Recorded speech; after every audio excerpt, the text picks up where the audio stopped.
Halo, selamat siang semuanya. Kita masih uji coba sistem sambil menunggu peserta masuk. Jadi selamat datang di acara obrolan santai kita kali ini. Sesuai temanya kita bebas saja dan santai. Jadi bukan materi kuliah. Kebetulan hari ini akan berhadir 4 pembicara utama. 3 sudah berada di antara kita. 1 masih kebetulan di proyek, kita tidak tahu apakah bisa bergabung atau tidak. Kemudian ada beberapa hal yang perlu saya terangkan, bahwa selain ini adalah obrolan santai, misi acara yang sebenarnya adalah bahwa memberikan trik bagi para mahasiswa agar lulus bisa bekerja. Bahkan sebelum lulus pun bisa bekerja. Kemudian isi obrolan pembicara yang utama adalah mengenai pengalaman-pengalaman. Jadi kami berlima di sini adalah alumni arsitektur Undip angkatan tahun 95. Jadi sudah 20 tahun kami mulai kuliah bersama, jalan kaki bersama, memulai kerja bersama dari level yang paling rendah hingga sampai saat ini. Kemudian jumlah peserta saat ini sudah lebih dari 50 orang. Para peserta nanti bisa berinteraksi menggunakan chat. Jadi mungkin hosting nanti akan membuka. Di situ Anda bisa berkomunikasi untuk bertanya pada pembicara. Dari hasil acara ini nanti akan mendapatkan sertifikat serta tools materi-materi yang bakal di-download ataupun nanti dikirim khusus. Kemudian ending acara adalah kita akan membuat fasilitas berupa grup WhatsApp yang akan dibuat berdasarkan minat peserta. Nah itu. Kemudian tolong hosting ditampilkan profil peserta. Pembicara yang ada. Nah yang tampilnya adalah Mas Antonius Widiarso. Kita akan panggil Mas Widi. Karena ini sama ya, ada 2 Anton dan 1 Anto. Kemudian kita tunggu lagi pembicara berikutnya.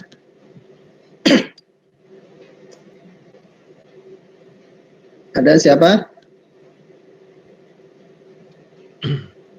Mas Durianto ya. Sambil kita menunggu, kita memang masih banyak kendala teknis karena kita memakai video chat yang baru bernama Talk Fusion. Artinya di sini mungkin ada kebiasaan yang berbeda untuk login dan lain-lainnya. Berbeda dengan video call yang lain, mungkin para peserta sudah melihat bahwa ini kualitasnya tanpa delay, kemudian tanpa install, bisa dengan bandwidth rendah dan sebagainya. Jadi sambil menunggu pembicara yang lain, mumpung ada Mas Widi di sini. Gimana Mas? Hari ini libur ya? Iya, libur. Hari Sabtu weekend. Nah, itu dia. Mas Arif, ya, terima kasih untuk kesempatannya. Kita ganggu waktunya ini. Jadi mungkin sambil ngobrol, jadi kita bisa bincang-bincang. Setelah lulus kuliah itu, tahun 2000 kan, kalau tidak salah kuliahnya. Tahun 2000 saya lulus Mas Arif. Apakah memulai kerja jadi pegawai atau langsung bikin perusahaan nih? Ya, jadi kalau boleh sedikit cerita, saya jadi karyawan dulu setelah lulus dari kuliah arsitektur di Diponegoro. Saya coba ikuti idealisme sesuai dengan bidang arsitektur. Jadi di belakang meja gambar masih pakai meja gambar yang model vertikal itu ya. Saya kurang lebih di bidang arsitektur hanya sekitar 2 tahun. Jadi sepertinya passion saya tidak di situ selama saya 2 tahun menjadi karyawan di bidang arsitektur sebagai idealis, tapi sepertinya passion saya tidak di situ, Mas Arief. Ya. Saya coba kembali flashback dulu waktu di arsitektur. Saya kan mulai semester 5 atau 6 saya ternyata sudah memulai bisnis sebetulnya. Nah, itu dia. Semester 6 ya? Jadi semester 6. Ya, ketika itu kan tahun 97-98, meja gambar untuk arsitek, sipil, mesin itu kan lagi sangat mahal-mahalnya. Ya. Jadi kebetulan saya ada gubuk di dekat kampus di Semarang. Saya buat konsinyasi untuk orang bisa taruh meja gambar yang mau dijual, yang mahasiswa yang udah lulus bisa taruh di rumah saya. Waduh. Dari situ saya pasarkan ke semua universitas yang ada jurusan arsitektur, sipil, mesin. Akhirnya saya pindah. Saat itu saya tidak mendalami lagi bidang arsitektur, tapi saya mulai menjalani bidang sales. Nah, itu dia. Sales bank, menjadi sales Bank CIMB Niaga, kemudian saya menjadi sales portal globalsources.com. Jadi saya datang ke para eksportir, furniture segala macam untuk mereka bisa memasarkan ekspor ke luar negeri. Kemudian saya sales, kalau tahu Yongma ya, tahu Ya. consumer appliances ya. Ya. Sampai Yongma saya jualan kipas angin, jualan rice cooker, saya jualan bolpen ke Atma Jaya, ya? bolpen apa kaos-kaos, barang-barang promosi, pokoknya apa yang saya bisa jual, saya jual. Wow. Seperti itu. Sampai akhirnya saya menemukan passion di bidang yang tidak jauh dari kelistrikan, dari bidang power, energi, semacam itu, Mas Arief. Ya, setahu saya Mas Widi ini jago bidang mekanika elektrik. Ya. Jadi begitu saya pun dapat proyek gedung tinggi, saya kebingungan. Pada beliaulah saya konsultasi masalah elektrikalnya. Nah, kebetulan sekarang pun beliau mendirikan perusahaan yang bergerak di bidang mekanikal. Jadi nanti di sesi berikutnya mungkin akan disampaikan oleh Mas Widi mengenai ini ya. Siap. Ya. Sambil menunggu hosting, mungkin nanti Mas Widi yang langsung take over.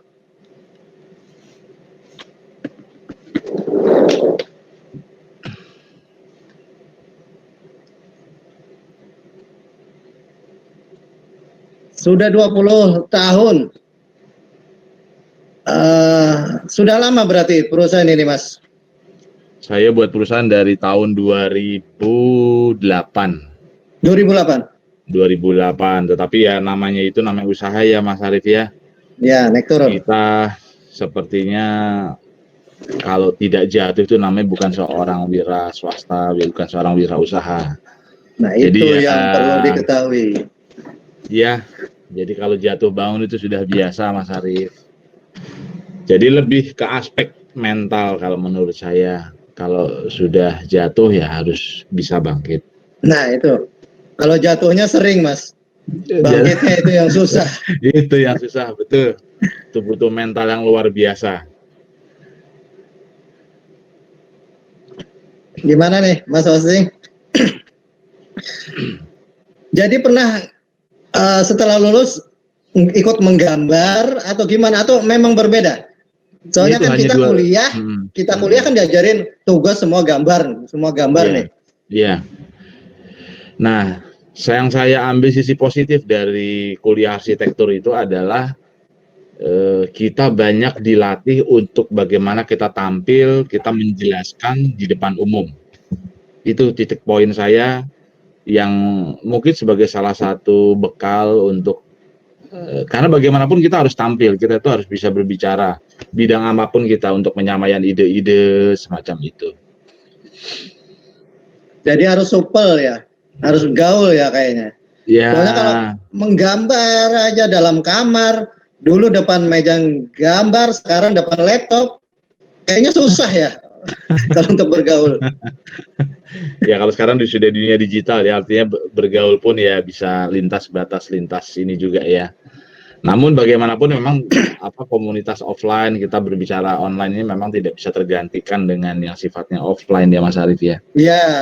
Ada sisi eye contact, ada sisi batin yang kita bisa terikat satu sama lain kalau kita bertemu langsung. Nah itu dia ya. Jadi para peserta sekalian, terutama yang masih mahasiswa, perlu diketahui bahwa kami berlima ini adalah kuliah di Semarang. Dan mereka berempat itu masing-masing, Mas Anton Wedi memang dari Jakarta, Mas Anton Iskandar dari Purwokerto, Mas Dorianto dari Kebumen, kemudian Mas Iwan Toni dari Lampung, itu berkumpul di Jakarta. Hanya saya ya pulang kampung di Banjarmasin, tersesat.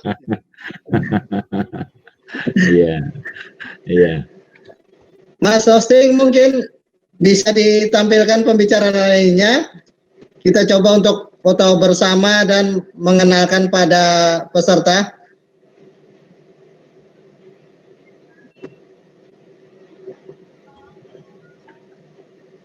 Mas Duri sudah nih. Sama Mas Antoni Iskandar. Ayo kita ngumpul bareng.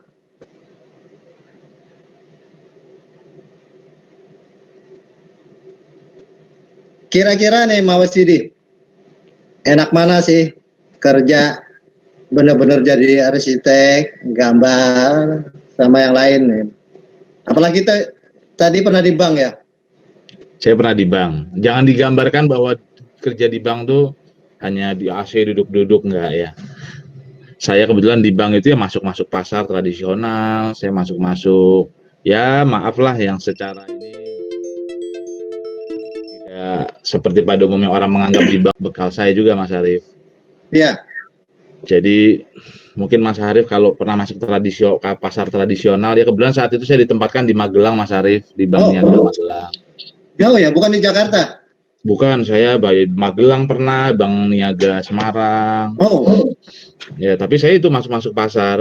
Jadi pada suatu ketika kalau Mas Arief datang ke pasar, kemudian cari toko yang paling rame, toko ini adalah yang sifatnya menjual rokok, menjual hal-hal yang sifatnya banyak dikonsumsi orang, sembako. Itu bisa betapa mungkin bisa melihat suasana kondisi di pasar tersebut. Di mana si kasir itu menerima pembayaran, menerima pembelian itu kan sangat trafficnya sangat ini ya, sangat tinggi. Nah, pada saat seperti itu di mana orang terlihat mungkin pada umumnya dia tidak mau melayani orang untuk ngobrol, justru saya bisa ngobrol berjam-jam sama beliau. Jadi saya membaca orang ini harus nyaman sama kita ngobrolnya, jangan membosankan. Jadi ada ilmu pergaulan di situ yang saya bisa dapat Mas Arief.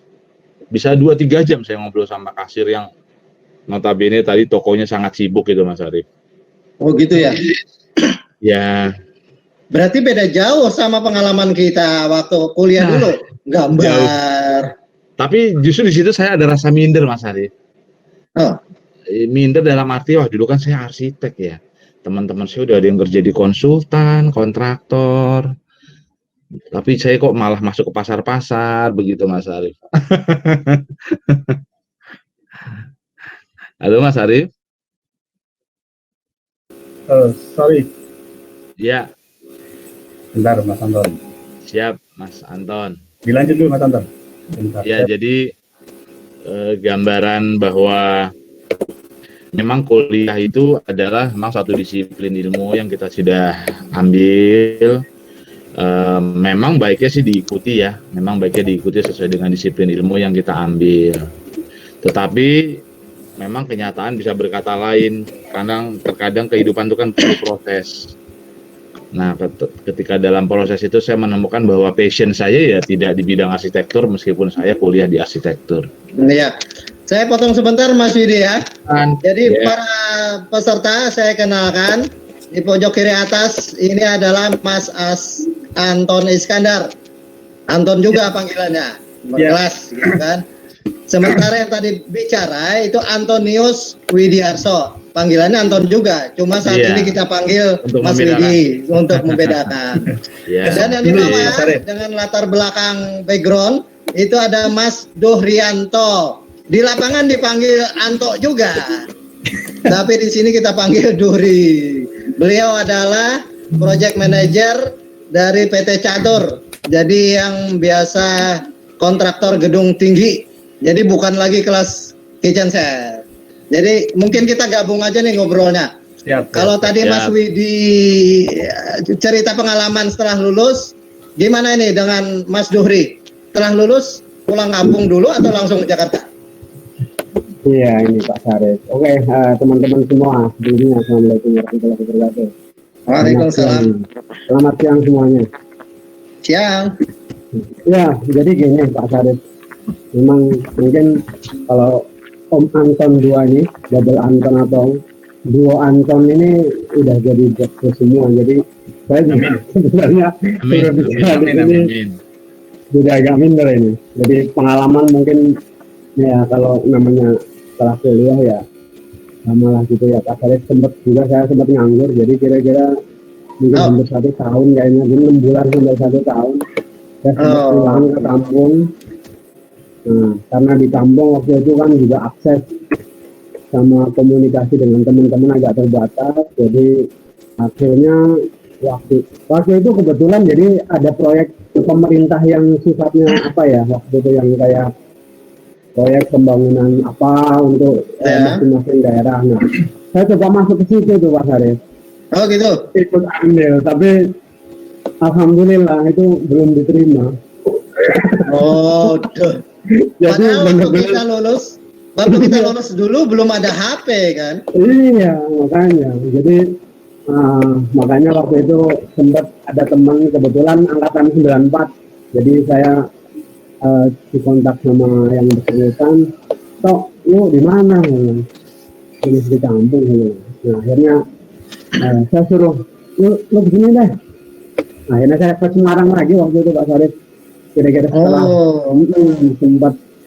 sempat di kampung hampir berapa bulan gitu, akhirnya saya balik lagi ke Semarang.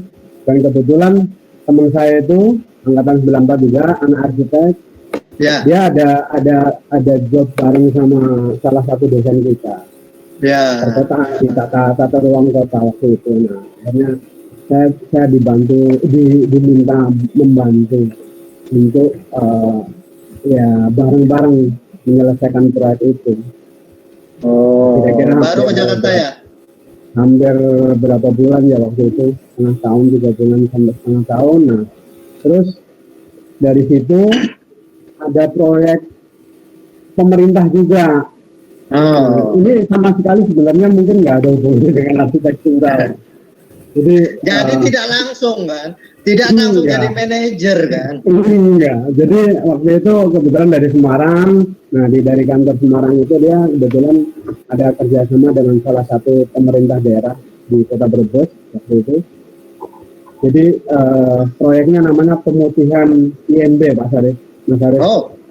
Izin mendirikan bangunan di seluruh Kabupaten Brebes. Brebes ya. Nah, jadi waktu itu ada MOU atau kesepakatan dengan Pemda Brebes.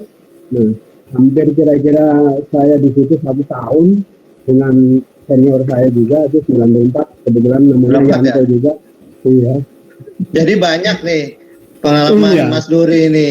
Cuma nanti setelah ini mungkin Mas Duri akan menerangkan bagaimana proses interior pada gedung. Jadi kalau di kampus biasanya kan interior tuh sekedar tugas, bukan proyek. Kemudian proyek di manajemen konstruksi itu tentang gedung. Nah ini Mas Duri beda. Jadi intergedung itu seperti apa batasannya dan sebagainya. Mungkin setelah ini. Sebelum itu mungkin Mas Anton Iskandar ada berbagi pengalaman? Bentar, saya coba buka Mas Iwantoni sebentar. Oh ya, kita undang Mas Iwantoni dulu. Mas Iwantoni sibuk ya? Ternyata Karena pesertanya banyak banget, jadi saya Iya, kalinya rupanya. kita di luar ekspektasi. Iya. Panitia pikir sekitar 50 orang, ini sepertinya di atas 100 orang. Ini mantannya sudah saya coba buka. Tinggal apa sambil nunggu. Ya. Mas Widi, berarti sekarang udah pegang sendiri kan bisnisnya. Ya, Mas Alif. Lancar nih. Dan ini kayaknya bisnis beda dengan yang lain kan. Bisa diterangin sedikit mengenai Karena saya dari dulu suka yang produknya? berbeda, Mas Alif. Nah, itu dia. Pengen beda Iya, terus. Bisa Akhirnya kalau beneran dapat ya. Biasa kalau berbeda tuh yang dilihat dulu biasanya. Nah, Biasanya kalau saya kan Iya. enggak. ya. Iya. Ya, Jadi- itu dia. Iya. Jadi Kalau bentar, kalau Mas Duhri berarti tiap hari di proyek nih. Enggak juga sih. Enggak juga? Mobile ya. Kan kebetulan kalau saat ini kali saya jalan itu mungkin bisa lebih dari 2 proyek. Jadi Banyak ya? mobile. Iya.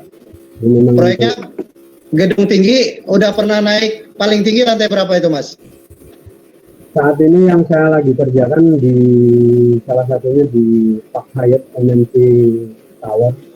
Hah? Di Kebun Siri itu 37 37? lantai. Tapi Masih iya, cukup pekerjaan di situ kan dibagi-bagi berbanyak kontraktor juga, tidak hanya satu kontraktor interior itu berapa. Nah kebetulan kalau saya dapat paketnya itu untuk paket yang public area, jadi sifatnya yang kayak ada LD diningnya, restoran, terus sama ada di area spa juga gitu. Jadi total di situ ada 5 lantai sebenarnya yang kita kerjakan, yang sedang berjalan ya Pak Faris, dan yang baru saja berjalan juga ini ada salah satu hotel juga di daerah CBD Kuningan, itu Saint Regis Hotel. Mungkin teman-teman kalau coba di Google itu baca Saint Regis salah satu hotel, mungkin kalau sekarang mungkin informasinya mungkin bintang 6 kali ya. Jadi kita juga dapat di situ untuk public areanya. Jadi lobby utama, LD dining, restoran. Ya kira-kira pekerjaan yang kita kerjakan untuk di proyek itu di public area. Jadi memang sebenarnya permasalahan untuk interior yang sifatnya seperti untuk gedung tinggi seperti itu memang lebih banyak untuk koordinasi dengan disiplin pekerjaan yang lain. Jadi maksud saya itu yang menjadi concernnya di situ itu karena pekerjaan kita sebenarnya kalau secara interior kan seperti itu ceiling, dinding, lantai. Ya kalau hanya sekedar pekerjaan kita sih mungkin gampang-gampang saja, tapi karena ini terkait sama pekerjaan disiplin orang lain, terutama mechanical electricalnya, plumbingnya, data voice-nya, sistem-sistem yang lain yang terkait sama pekerjaan kita. Nah ini yang memang harus diperimpos dan dijadikan jadi satu kesatuan yang nanti harmonisasinya ini bisa dapat. Nah, ini nanti di dalam proyek itu akan bisa terwujudkan kira-kira gitu.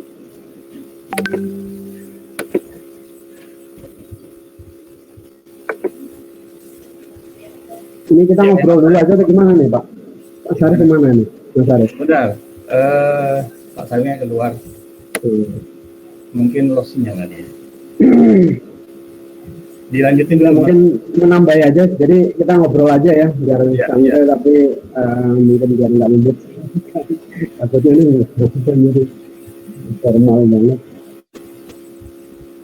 Ya kita, ya sebenarnya saya masuk tadi saya di depan coba sedikit latar belakang bahwa sebelum saya masuk ke interior itu sebenarnya saya udah di beberapa tempat, termasuk salah satu yang tadi di Nah, saya masuk interior itu sebenarnya tahun 2000 awal 2002 2003 bisa masuk ke interior, bidang interior, dan awal di situ memang pekerjaannya masih sifatnya retail, maksudnya interior retail, jadi lebih banyak pengerjaan untuk kafe-kafe, outlet, yang kalau di mall-mall itu mungkin island counter kayak gitu. Mungkin dulu saya sempat seingat saya ya, ini saya sempat ketemu Om Widi juga waktu itu sempat ngomongin kalau nggak salah di satu departemen store saya diminta untuk coba ini ada satu display kolom itu dulu saya ingat. Iya, di Jakarta Barat dekat Malikota. Ya. Betul. Iya. Nah dari situ. Nah kebetulan saat itu memang saya bekerja di perusahaan yang sekarang ini di Kategori saya masuk di 2005 akhir atau 2006 awal. Jadi sampai sekarang mungkin sudah hampir sekitar 15 tahun hampir kali ya, 14 tahun sebenarnya.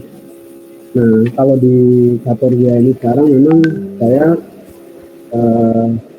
lebih banyak ke gedung tinggi, terutama bangunan-bangunan yang sifatnya memang public area gitu, hotel, restoran, apartemen, office tower, mall, kayak gitu. Jadi kenapa jadi satu hal yang penting karena memang yang tadi saya sampaikan ini, kalau interior yang sifatnya mungkin yang tadi tidak terkait dengan disiplin pekerjaan yang lain, mungkin relatif lebih dalam pelaksanaannya kita lebih ya ada banyak hambatan lagi karena ini memang harus terkoordinir dengan benar. Kalau ini tidak dikoordinir dengan benar, otomatis outputnya hasilnya pun sebenarnya nggak akan bisa sesuai dengan harapan. Oh gitu. Mas Dohri. Yes.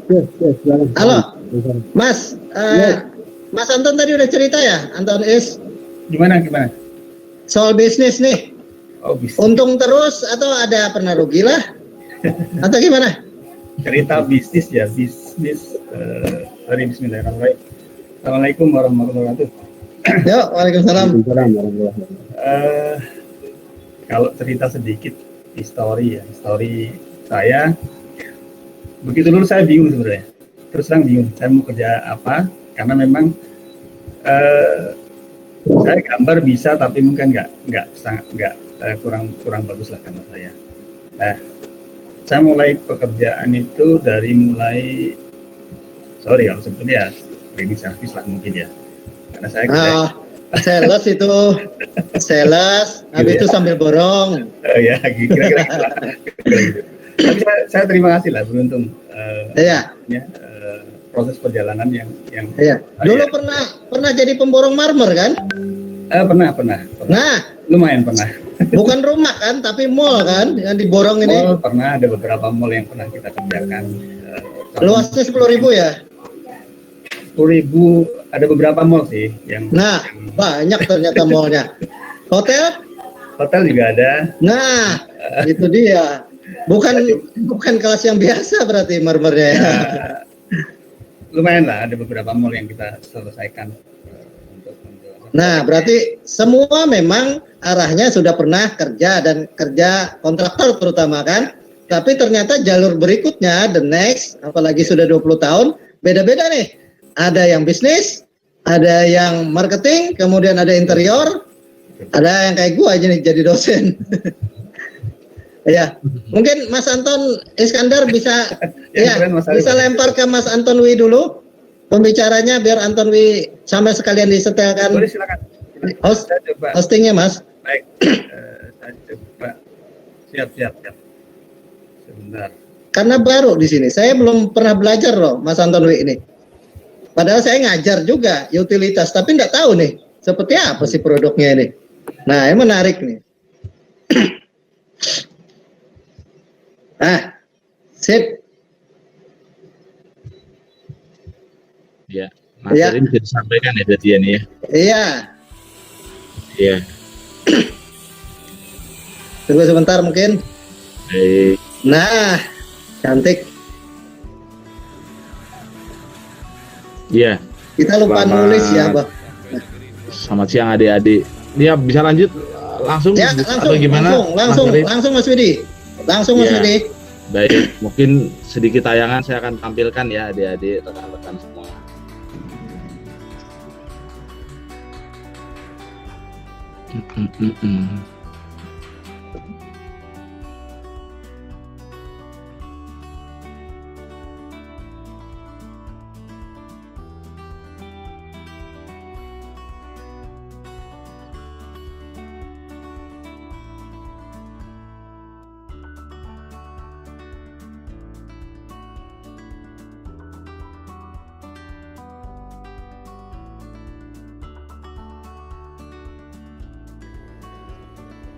Potensi yang luar biasa.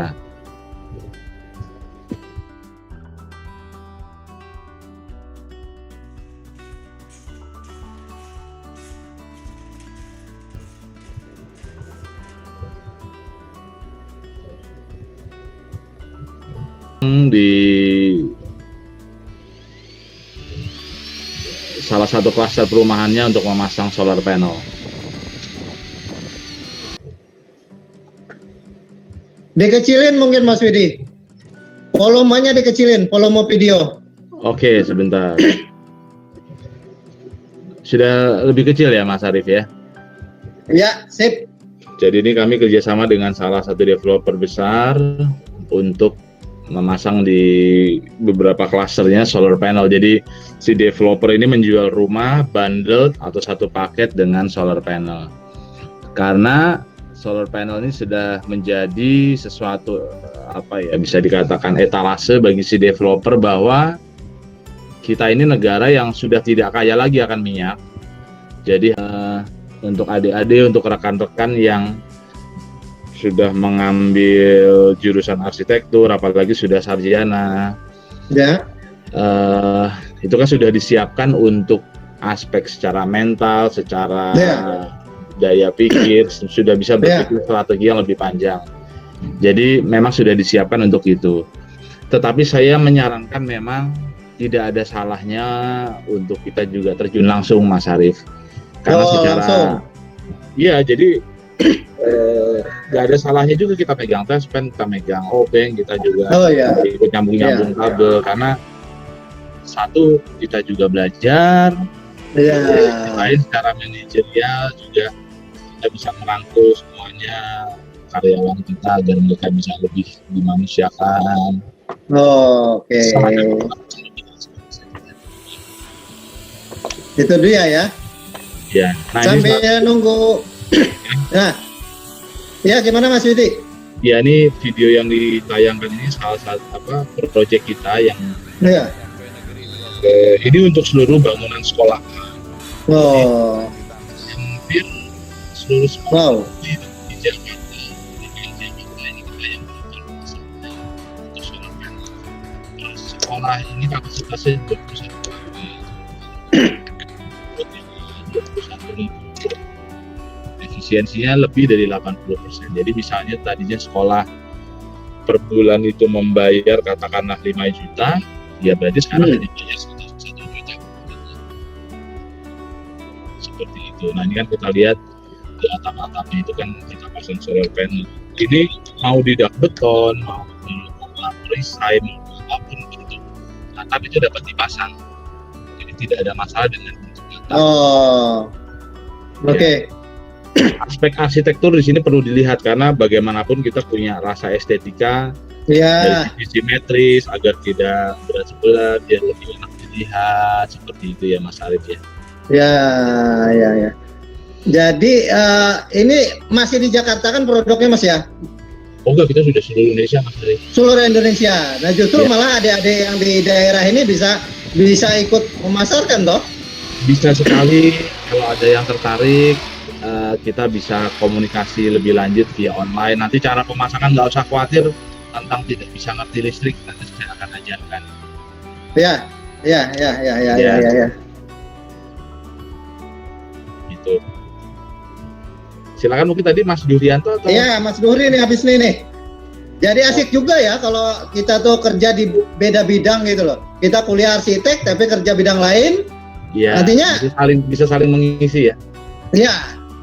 Tapi kan pengalamannya udah hilang kan? Pengalaman apa nih Mas Arief? Pengalaman lembur, begadang. Justru lembur sekarang Mas Arief. Tapi terkadang ini kan kita nikmati Mas Arief, karena kalau kita Iya. di bidang apa ya, kontraktor kan bagaimanapun waktu menjadi target ya. Ya, Ya. Jadi ya misalnya dalam menjalani proses sekolah ini kita ditarget maksimal waktu 1 bulan untuk beberapa puluh sekolah Mas Arief. Jadi kita harus selesai. sama aja. Sama aja berarti lembur ya. Sama lembur juga Mas. karena tadi itu saya memanusiakan manusia, dalam arti karyawan saya, semua pekerja. Ya, minum kopi sambil didak beton itu nikmat sekali jam 2 pagi Mas Arief. Kalau sudah passion kita tidak merasa capek, kita senang. Gitu. Jadi sambil ini bisa dibayangkan ini apa, di atap-atap ini, di atap beton ya kita Iya juga ya. malam-malam hari sampai subuh. Karena reputasi yang kita jaga ke depannya Mas, dan yang tidak sekali ini aja ya Mas ya, untuk berhubungan dengan satu pihak sebelumnya.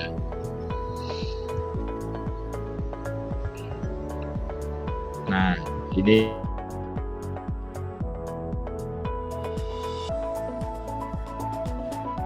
ya, video-video yang itu akan sangat lama videonya. Nah ya ini Nah, ya. Sip. ini mohon maaf Mas Arief, Mas moderator, apakah lanjut, apakah ke pembicara yang lain? Mungkin ditahan dulu Mas Widi. Ini Mas Baik, Duri sudah baik. siap kayaknya nih. Saya nunggu tuker hosting Baik. aja. Silakan Baik. Mas Duri. Ya, Mas Duhri. Ya. Gimana Mas? Ini materinya nih, interior. Saya pun sebenarnya tidak banyak tahu loh ini interior. Karena biasanya jadi tukang biasa aja. Terus gedung rendah, cuma ngerjain kamar mandi, begitu. Nah, kalau gedung tinggi interiornya gimana nih? Kalau kitchen set satu rumah aja kan pusing udah. Nah ini gedung tinggi. Ya sebenarnya gini, Mas Arief, jadi saya sampaikan di sini ya bahwa Ya. saya di sini sebagai kontraktor interior, jadi Ya. kita memang melaksanakan apa yang ada di desain atau konsep desain yang dari konsultan interior sendiri. Ya. Sebenarnya secara umum namanya interior ya sama, interior gedung maupun interior apapun ya sama. Ya. Nah, itu komponen yang melapisi di dalam gedung, baik itu sisi atas yang kita sebut ceiling, sisi samping yang kita sebut dengan dinding. Ya, sambil nunggu hubungan. Ya, untuk saya potong sebentar. Ya. Jadi saya siapkan untuk materinya Mas Budi sebentar. Ya, oke. Saya sambil buka Mas Jadi dari beberapa pembicara ini ada berbagai bidang. Mungkin para peserta bisa ada yang diminati. Apakah tetap di arsitek? Nanti dengan Pak Iwan Tony yang masih di proyek belum bisa gabung. Yang banyak desain rumah dan proyek langsung bangun. Ini dengan Mas Durianto interior. Saya coba on Mas Budianto sebentar ya. Ya, Ya dia hilang. karena memakai video Meet dengan Talk Fusion ini kita memang perlu membiasakan diri karena kita biasa memakai yang produk lain. Tetapi di sini Anda bisa bayangkan sendiri kualitasnya, kemudian pemutaran video tanpa delay dan sebagainya. Dan ini Silakan, Mas Durianto. sangat membantu. Ya silakan Mas Dori.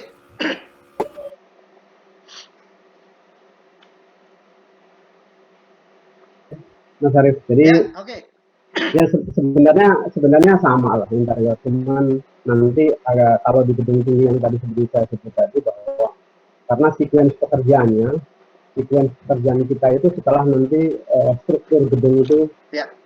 sudah siap dan Struktur, benar ya? siap bahwa iya karena di satu project terutama high rise building ini otomatis berarti kan kita di dalam lingkup dalam satu di dalamnya gedung tersebut. Ya. Makanya sequence pekerjaannya sudah pasti secara struktur gedung selesai baru kita masuk. Nah, kenapa saya tadi sebutkan bahwa bahasan kita sebagai kontraktor untuk mewujudkan atau merealisasikan konsep desain dari tim konsultan.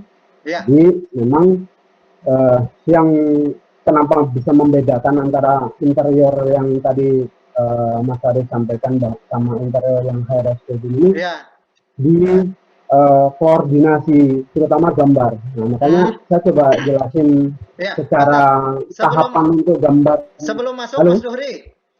Ya. Sebelum masuk, biasanya kan interior ini kadang banyak yang tidak tahu, banyak mandang rendah misalnya interior. Nah, kira-kira nih kalau porsi proyeknya nih hampir samakah dengan orang struktur atau tidak?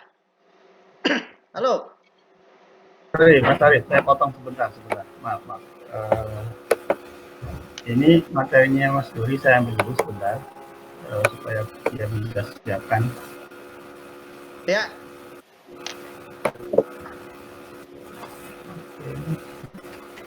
Ini sudah bisa.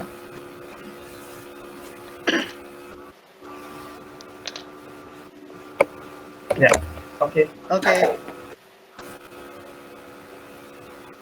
Ya, saya lanjutin. Ya.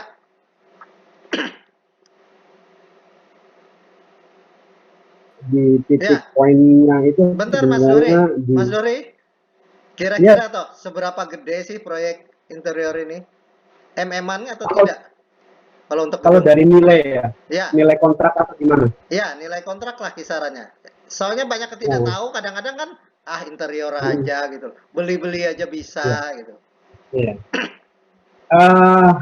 Yang tadi saya sampaikan bahwa kalau yang saya ambil contoh ini di proyek Precision ini, total kontrak kita itu lebih dari 50 miliar, Mas Arif. 30? Total 50. 50 miliar? Ya, lebih dari 50 miliar. Jadi memang kenapa saya bilang bahwa interior gedung itu butuh suatu hal yang atau concern atau dalam artian bahwa memang pekerjaan ini sebenarnya karena secara kenapa bisa kadang-kadang mungkin orang juga kaget. Gila ya, bisa segede gitu ya. Kontraknya. Kenapa bisa gede? Karena terutama dia akan kayak semacam bahwa si owner ini akan menunjukkan bahwa ini loh saya sebenarnya. Dari interior itu dia. Jadi kenapa bisa mahal? Kenapa bisa gengsi lah sebenarnya. Gengsi ya. Dan juga bahwa klasifikasi tadi yang saya sampaikan bahwa hotel ini masuk ke klasifikasi atau kelas bintang berapa. Nah, ini juga sangat menentukan dalam pemilihan material. Pemilihan material ini yang membedakan bahwa kontrak ini bisa mahal dan gede apa enggak ini karena terkait sama material-material yang dipakai. Mungkin bisa silakan Mas Duri, silakan menyampaikan materinya. Yang slide dulu atau gimana? Langsung ke video aja kali ya. Ya, boleh.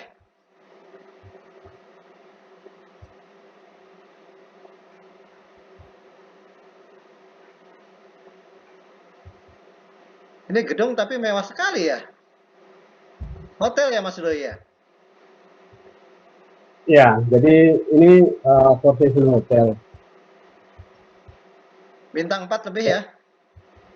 Ini bintang 5. 5? Mas Arif, ya, jadi bintang 5. Tapi kebetulan sebenarnya awal perencanaannya ini harusnya kalau dari owner itu rencana untuk Sunrise bintang 6. Tapi pertimbangan lain-lain mungkin gitu dan macam-macam. Akhirnya karena si owner itu kebetulan dari Dreamland Raja Wali, jadi grupnya Raja Wali, salah satu pengusaha yang di situ Pak Peter Sonda. Nah, akhirnya mungkin pertimbangan bisnis jadi dialihkan jadi corporation. Bagi para peserta, bentar Mas, bagi para peserta jika ada yang perlu ditanyakan silakan.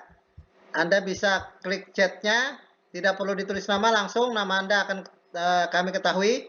Silakan, misalkan ke siapa yang dituju, Mas Duhri mengenai interior, Mas Anton Iskandar mengenai bisnis, Mas Widi itu mengenai panel surya, nanti ada mungkin Mas Iwan Tony mengenai desain rumah tinggal, gitu. Ya, silakan Mas Duhri.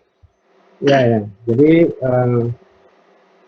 tadi yang seperti saya sampaikan bahwa saya bertindak di sini sebagai kontraktor, bukan sebagai desainer. Jadi Ya. saya mewujudkan apa yang ada di konsep desain tersebut untuk menjadi nyata. Nah, kenapa bisa mahal? Nah, material yang banyak dipakai di situ.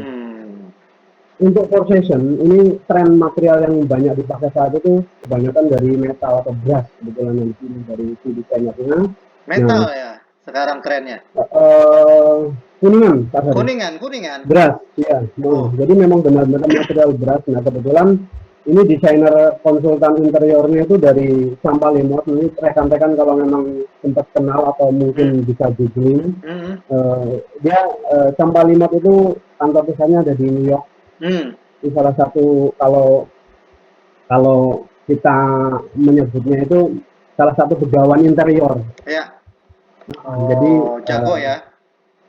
Memang panutan dari desainer interior kelas dunia dia. Nah, salah satu karya dia yang diminta dari Bribka Jawali, tapi sekarang sudah kita laksanakan itu di Forsation yang di Jakarta. Gitu. Bisa ada kesulitan? Kalau kesulitan kita cerita dulu, nanti kita kembalikan ke pembicara lain. Mas Anton, Mas Iwan tadi udah ada belum ya? Apa kita perlu sapa di proyek ya? Mungkin hosting bisa cek dulu nih, partisipannya dihidupin. Kita mau tahu berapa banyak peserta yang kali ini. Mas, ya, ini partisipannya susah dihitung ya, banyak sekali. Tidak tahu nih, sampai 100 atau tidak. Ya, sambil nunggu gimana Mas Duhri? Iya, jadi bisa di play? Mas Anton mungkin bisa dibantu. Ini kebetulan agak error kayaknya di laptop saya. Bisa dibantu untuk videonya diputar ini. Tolong Om Anton. Ya sudah, Om Anton yang take over di play, nanti Mas Duhri diomong ya. Oke, saya ambil sebentar ya. Ya, nggak apa-apa. Di situ aja Mas Anton, di situ aja. Mas Duhri tampilkan biar bisa kita bertiga. Baik. Ya, kita bertiga aja. Saya kesulitan nyari karena ternyata banyak. Ya. Oke. Ditampilin Mas Duhri. Ya, langsung aja Mas Duhri. Bentar Mas Anton cari di folder Dorianto.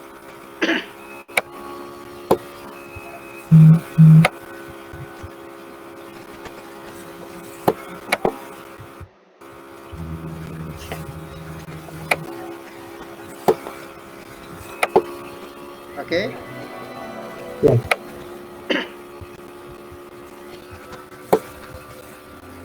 Nah.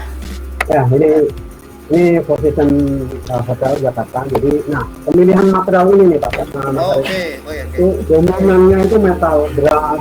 Wow. Memang material mahal. Mewah jadinya ya. Kenapa tadi saya sebut kontraknya bisa sampai sebegitu gede karena material pemilihannya. Iya. Nah, kombinasi dipilih pun itu material finishnya itu sebagian besar hampir pakai Prada namanya, paint Prada. Iya. Nah, itu railing, ceiling, itu dominannya itu brass untuk kelihatan bahwa dia akan tampilin kemewahan dari situ. Lembur juga ini kerjanya ya? Kenapa? Lembur juga kerjanya, lemburan. Lembur itu udah makanan tadi seperti Om itu bilang. Kita ngasih di dalam bareng-bareng tukang itu nikmat sekali itu. Nah, itu dia. Waduh. Nah ini ballroom kita nih salah satunya. Jadi kenapa tadi saya sampaikan bahwa sebenarnya titik poin di sini adalah bahwa koordinasi gambar yang paling utama. Gitu, karena gambar yang ada dari konsep desain, dari gambar tender drawing, masuk ke kontraktor dari nanti kita bikin top drawing namanya. Kalau di kontraktor itu istilahnya ada top drawing. Nah, di top drawing inilah kita mengolah di situ. metode pekerjaan yang mau kita kerjakan seperti apa, Iya. material finishingnya itu yang pas seperti apa, detail teknisnya, gimana Iya. supaya si pemasangan syarat ini all day dining di salah satu ruangan sourcing tadi itu juga. Pemakaian ini sangat variatif, dari metal brush, dari solid surface, dari body, dari kaca, dari material-material kulit yang di sofa-sofanya. Iya. Itu kalau ngomong kita salah satu material aja, kaca itu mungkin bisa puluhan bahkan ratusan jenis Oh, kaca gitu. yang jenisnya itu bisa bermacam-macam. Makanya Gitu ya. variasi material di sini yang memang pengetahuan nanti di situ dituntut untuk lebih di bidang interior. Oh gitu. Makanya, ini proses-proses yang kita laksanakan Pemasangan tadi ya. betul. Tapi balik lagi ke metode pekerjaan tadi bahwa Pak Darul, ada beberapa pekerjaan yang memang bisa kita laksanakan langsung di lapangan, ada Iya. juga yang lebih efektif kita kerjakan di pabrik, Oh gitu. udah di set setengah udah siap dari kita pasang Baru di lokasi. dipasang. Jadi kenapa ada set measurement, ada pengukuran lapangan, kenapa harus kita superimpose antara gambar struktur terhadap gambar interior, Iya. di situ nanti fungsinya. Nah, kenapa kita juga harus mengkoordinasikan gambar mekanikal, electrical, plumbing, Iya. voice dan data itu juga terkait banyak hal terkait di situ juga. Makanya balik lagi bahwa pekerjaan interior ini lebih ke koordinasi kalau untuk pekerjaan interior gedung. Koordinasi ini sangat penting dengan semua disiplin pekerjaan yang terkait. Oke. Ini Kalau- sudah ada pertanyaan sih untuk interior, nanti saya bacakan nih. Nanti teruskan dulu Mas. Ya, oke. Nah, terkait sama tadi bahwa proses shop drawing itu adalah sebagai pegangan atau gambar yang memang bisa dilaksanakan nanti untuk di lapangan. Oke. Itu makanya nanti pada pas proses pelaksanaan bagaimana itu kita memecahkan metode seperti apa yang efektif, seperti apa yang secara hasil. Ini ada tiga kategori yang nanti saya sampaikan di pelaksanaan apa sebagai gongnya itu bahwa yang pertama masalah biaya, yang kedua masalah mutu, dan yang ketiga itu masalah waktu. Biasanya kalau kita sebut dengan istilahnya BMW ini Pak. Nah, biaya itu bagaimana supaya dengan material yang kalau dari konsultan sendiri sebenarnya udah ada spesifikasi yang material ini udah muncul, detail dari mana, produknya mana, costingnya kemana, itu udah muncul di buku spek namanya specification booknya. Nah, dari situ kan ada beberapa yang mungkin nggak kita aplikasikan di Jakarta atau di sini, atau masih ada nggak kira-kira substitusinya, penggantinya yang memang karena faktor pengadaan, faktor keterbatasan material, faktor lain-lain. Makanya nanti muncullah itu di item metode pekerjaan, ujung-ujungnya nanti akan di biaya, karena dari biaya tersebut, nah kita mungkin bisa langsung masuk ke di sini itu. Nah, proses yang ada soalnya akan muncul di biaya. Biaya ini nanti kaitannya sama apa? Kaitannya sama efektivitas, sama efisiensi pekerjaan. Oh gitu. Betul, karena kalau kita harus bisa memilih nih, mana pekerjaan yang sebaiknya kita kerjakan di pabrik, tapi habis itu langsung bisa diusaha, mana pekerjaan yang memang nggak bisa bekerja di pabrik, dan harus sifatnya memang harus dikerjakan di lapangan. Misalkan kayak pekerjaan yang sifatnya kayak sipil, entah itu plasteran, entah itu apa, itu udah pasti kan kerjaan di lapangan. Tapi sifatnya yang melapis, entah itu kayu, entah itu kalau mungkin material yang tadi disampaikan di video itu kan ada metal, ada kayu, ada itu Mas Luri, saya mewakili peserta yang kebetulan banyak mahasiswa ya. Kira-kira kalau mau tahu nih materi apa yang dipakai di proyek ini itu bisa nanti enggak? Kan nanti ada grup kan, grup WhatsApp kan. Nah, kita bisa tahu kan ini metal seperti apa, bentuknya seperti apa, apakah bisa ukiran dan sebagainya, kan bisa di situ nanti kita bincangkan. Ya, kira-kira gambaran umumnya seperti itu sih Pak. Jadi memang komplikasi atau kompleksnya jenis-jenis material yang eh, menentukan bahwa itu interior akan hasilnya maksimal atau enggak. Nah, di situ peran serta dari si desainer sangat kentara nanti. Jadi mungkin secara pelaksanaan juga harus dilihat bahwa tingkat presisinya, kerapian, pemilihan material yang tadi disebutkan juga nanti akan berimbas pada biaya yang tadi sampaikan, mutunya juga, dan tidak kalah pentingnya juga itu karena terkait sama waktu. Waktu tuh ya. Biasanya Ya, kan tadi dalam satu proyek, ya. lemburan tadi kan. Dalam satu proyek itu, nah, karena gini Pak Sarif, dalam satu Ya. proyek biasanya kita udah terikat waktu karena harus terkait Ya. sama opening. Nah, nggak Nah, boleh telat hotel ya? itu harus punya target opening. Nggak boleh telat. Kalau telat ujung-ujungnya pasti nanti kena denda kita. Aduh, Ada hancur denda. reputasi ya. Makanya reputasi juga penting. Waktu juga harus kita Berapa bulan pertimbangkan. Mas Dori itu biasanya satu gedung itu? Ini 1 yang tahun? saya sampaikan untuk Four Seasons kira-kira sekitar 1 tahun ini saya 1 tahun ya? prosesnya. Iya. Capek 1 tahun juga 2 ya. bulan persisnya. Waduh. Lama memang, makanya kita mengikuti memang tadi yang seperti saya sampaikan bahwa begitu kondisi struktur udah siap, biarpun mungkin berdasarkan kita masuk mulai itu tahapan-tahapan harus ukur lapangan, cek lapangan, terus proses drawing, proses gambar, pemilihan material, approval drawing, sampai koordinasi nanti untuk terkait sama disiplin pekerjaan yang lain, mechanical, electrical, plumbing, dan lain-lain. Itu akan muncul nanti banyak sekali Ya. Mas Dori, yang sebentar, yes. salah. Jadi saya menyampaikan pada peserta jika ada yang mau ditanyakan ke beberapa pembicara silahkan Anda buka chat ya. Di situ ada kelihatan mau ditanyakan seperti apa, nanti kita rangkum. Kalau bisa langsung interaktif dengan pembicara, cuma jika tidak memungkinkan kita akan buat nanti di-share di grup. Jadi setelah ini kita akan membentuk grup grup WhatsApp ya. Jadi jangan keluar dari grup yang ada, kita akan buat. Kemudian pada hosting mungkin apakah bisa disiapkan pembicara Mas Iwan Tony masih di proyek atau sudah bisa bergabung? Kita uji coba.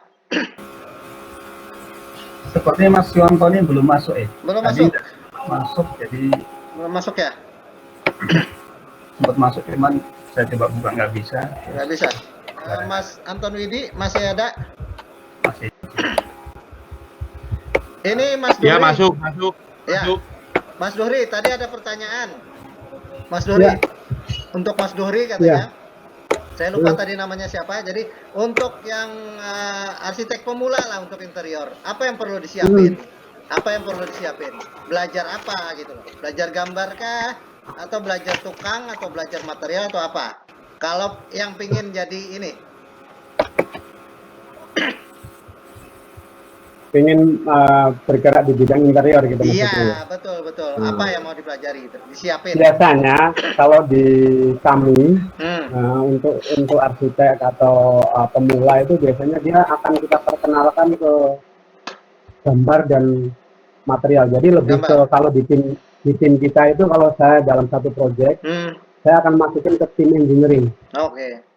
Nah, di tim engineering itu nanti arsitek pemula itu banyak belajar terkait sama material, terkait sama detail-detail gambar.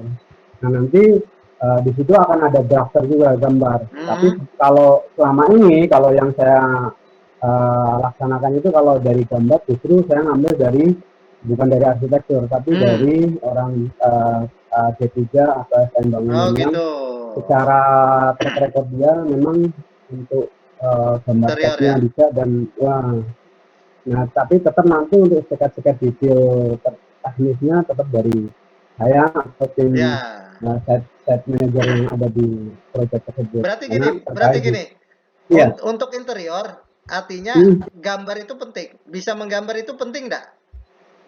Kalau untuk interior menggambar itu pemahaman menggambar itu penting, tapi tidak harus juga. Ini saya bertindak sebagai kontraktor ya, bukan sebagai desainer ya. Iya, artinya mempreview gambar desain gitu loh. Betul. Jadi benar atau sebenarnya yang paling pas itu harus bisa dilaksanakan, artinya ngerti teknis. Kalau secara gambar teknis sebenarnya yang penting kalau dari arsitektur itu kita bisa membaca gambar, mengolah gambar, bukan mempresent gambar sebenarnya ya. Kalau saya bilang kita nggak harus sampai detail memproduksi gambar harus 3D misalkan apa-apa, Ya, itu udah wilayahnya desainer sebenarnya. ya, oke. Ya, nah kalau di kontraktor sendiri sebenarnya dari gambar yang kita terima, yang kita sebut biasanya for construction itu, Hmm, nah for construction itu kita kan akan memproduce shop drawing namanya gambar pelaksanaan. ya, Nah, di produce gambar shop drawing ini yang nanti harus kita olah terkait sama lapangan pengukuran dimensi-dimensi yang harus kita ukur. Nah, mensuperimpose-kan atau menggabungkan antara gambar struktur yang Hmm. tadi udah ada sama gambar interior itu akan oke. disuperimpose-kan. Ya, Dari situ nanti baru bergerak ke material finishing dan detail-detailnya. Nah, oke, pemahaman terhadap gambar yang utama nanti oke. harus dikonsep Kalau boleh sama. disimpulkan, Mas Duhri, Yes, berarti interior ini benernya mirip dengan gedung ya?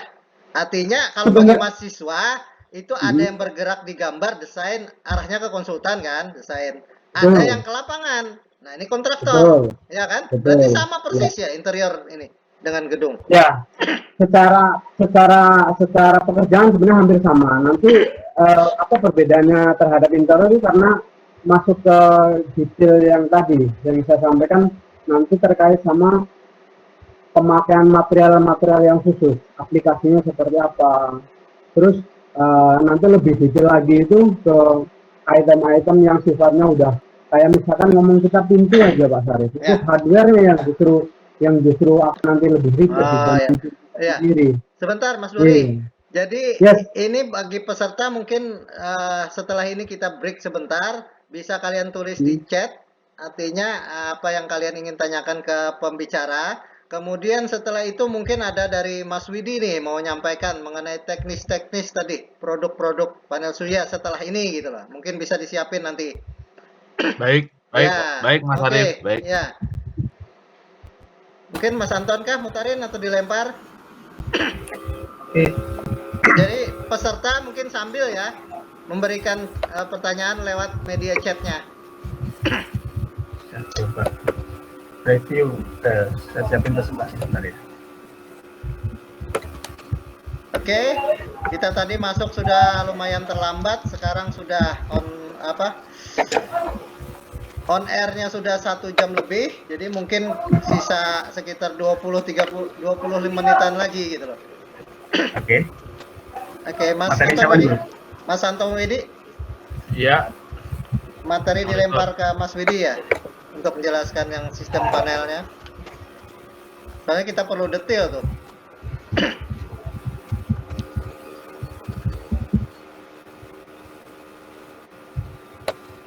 jadi mungkin sambil menunggu hosting atau Ya, Mas Ato Iskandar menyiapkan, saya perlu menjelaskan prinsip-prinsip listrik dari tenaga surya ini, Mas Arif, ya, ya. dan teman-teman semuanya, teman-teman mahasiswa. Seperti kita ketahui kan dulu memang kalau kita mungkin belajar, kita masih dikasih tahu bahwa negara Indonesia ini kaya akan minyak. Tapi kita sekarang harus tahu bahwa Indonesia tidak kaya seperti dulu kaya akan minyak. Oh, kurang kayaknya ya? Kan kurang, tetapi cadangan minyak bumi kita ini kalau diukur tidak sampai Oh, betul, betul. Ya. Jadi prinsipnya adalah kalau kita bayangkan minyak ini dihasilkan dari perut bumi, Ya, dari fosil-fosil binatang zaman dahulu yang sudah ribuan tahun, dan itu adalah sumber yang suatu saat akan habis. Nah, sekarang kita bayangkan bagaimana perusahaan-perusahaan besar, apakah Chevron, apakah banyaklah kita Humminit, Pertamina, apapun itu perusahaan-perusahaan dunia yang melakukan pengoboran minyak itu dengan biaya yang sangat besar di tengah laut dengan rig onshore maupun offshore. Belum mereka dihasilkan, mereka di refinery, mereka diekspor, kemudian kita impor lagi, ada kilang minyak dengan proses transportasi, dengan truk-truk yang besar-besar, betul ke mana kalau bicara Jakarta itu yang terbesar itu kan ada di Pelumpang. Kemudian belum didistribusikan ke daerah-daerah, ke kabupaten-kabupaten dengan kapal. Kalau di laut di pulau yang terluar itu dengan perahu, dengan kita bisa bayangkan bahwa rantai distribusinya ini begitu pelik, begitu panjang, begitu melibatkan faktor-faktor politik, faktor-faktor eksternal, faktor dolar, segala macam sosial budaya itu ada aspek di situ semua sehingga berpengaruh terhadap harga, terhadap pasokan. Kita bisa bayangkan yang sebegitu pelik, sebegitu rumitnya hanya untuk sesuatu yang simpel sebenarnya. Ya, ya. Kita cuma menyalakan lampu di rumah kita. Nah, itu dia. Kita cuma mau bisa nonton TV, Ya. bisa menikmati internet, Ya, bisa minum kopi panas. ya. Tagihan mahal terus nih, Bos. Tambah mahal terus, naik terus nih. Tagihan. Bagian naik terus Itu ya. dia. Nah, prinsip-prinsip itu kita perlu canangkan dulu bahwa teman-teman mahasiswa bisa membayangkan, jangan kita melihat dari aspek kita mau bawa mobil, kita mau naik angkot, kita mau naik Iya, motor. Memang iya. memang kelihatan gampang bahwa kita tinggal mampir aja ke pom bensin, tinggal beli so simpel seperti, tapi kalau kita lihat ke belakang itu proses produksi yang sangat rumit dan banyak faktor yang terkait. Nah, Mas Widi, solar panel presentasinya bisa ditampilkan atau? Oke, nih saya sambil tampilkan. Oke, siap. Saya sambil belajar nih ya. Ya, saya singkat-singkat aja ya. Ya. Jadi solar panel ini hanya sebatas satu bidang 1,2 meter persegi, tinggal kita kombinasikan menjadi luasan berapa. Oh. Sebentar, mohon maaf. Ya.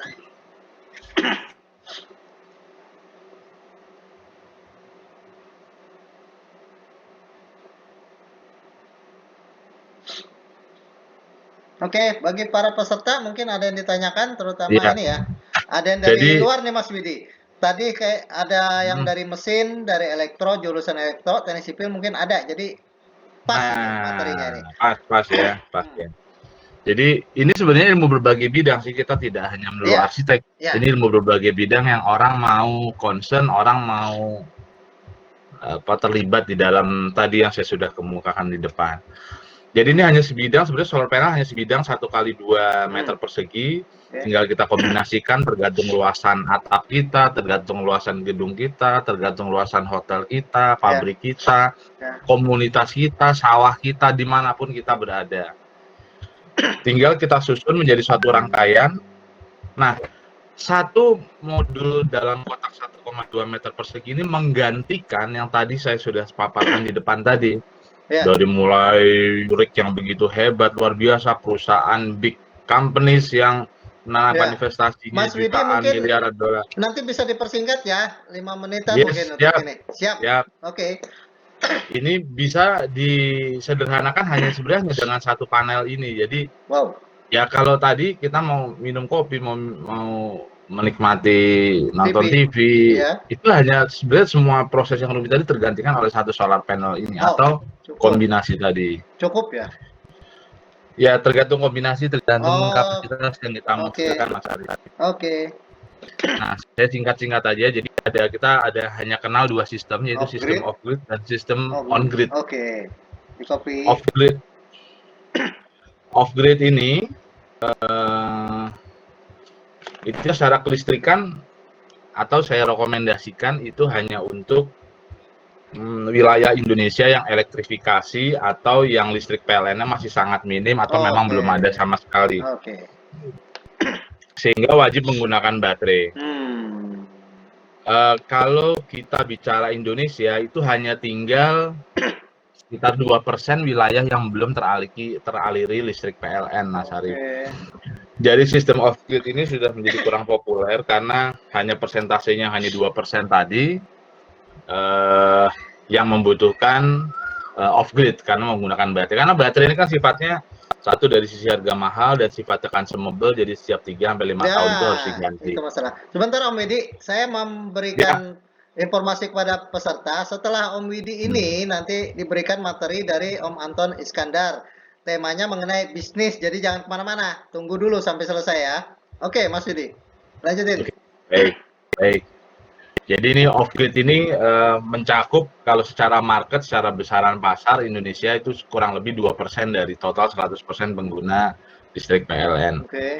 Jadi karena PLN tidak ada atau PLN yang sangat minim sekali. Tapi ya karena kita sekarang sudah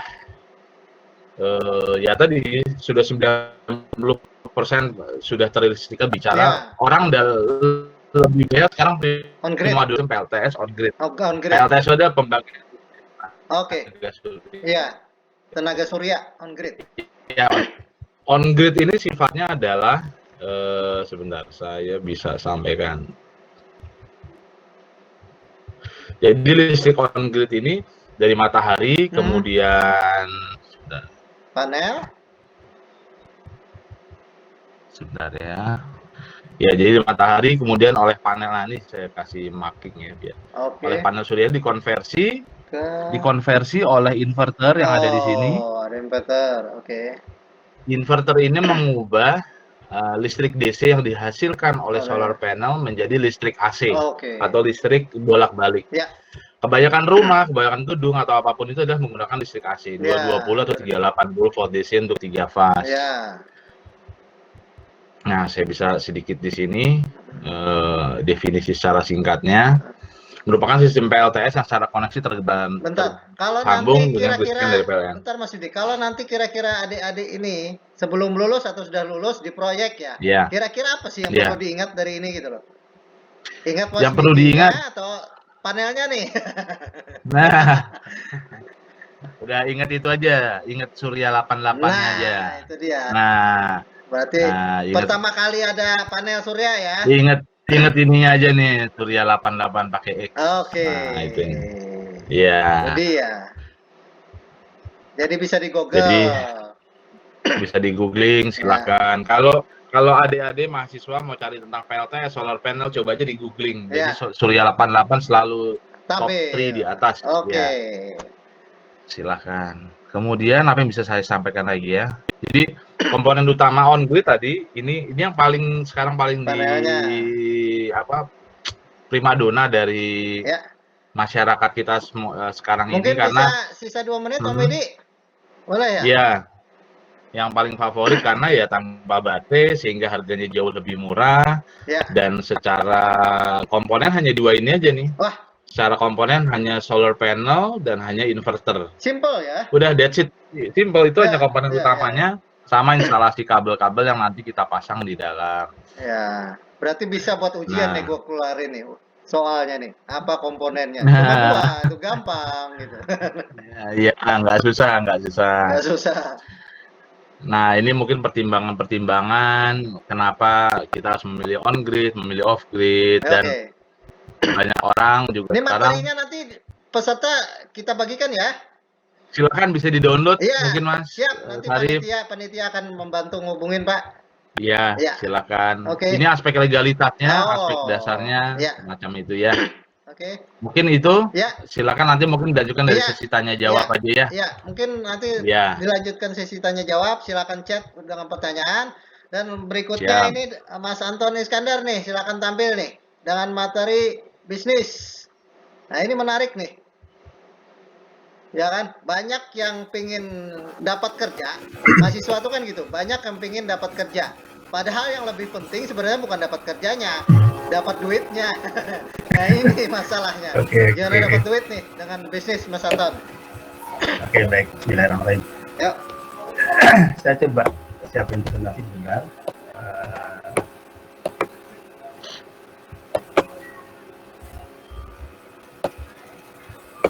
Ya. Kita mungkin lewat 10-15 menit ya, karena tadi mulainya juga terlambat 15 menitan. Silakan yang mau chat.